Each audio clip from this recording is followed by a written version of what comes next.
Nangangamba ka rin ba kapag petsa de peligro na? Kumusta ka kapag wala ka ng anda? Nakaka-relate ka ba kay Nanay Julita na araw-araw sumasakit daw ang ulo dahil sa problema sa pera? Sakit sa ulo pag may perang dadating. Tapos parang dadaan lang sa'yo. Diba kasi maraming bayaran.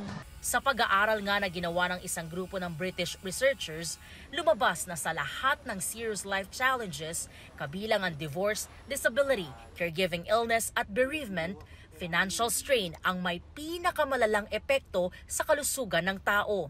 Dahil ang money worries nagiging sanhi raw ng anxiety, depression, heart disease, high blood pressure at maging maagang pagkamatay. Bilang tugon, mahalaga raw na magkaroon ng kaalaman sa paghawak ng pananalapi o financial literacy. May trabahong mapagkukunan ng panggastos at kung kinakailangan, magpatingin sa mental health professional, huwag daw ikahiya.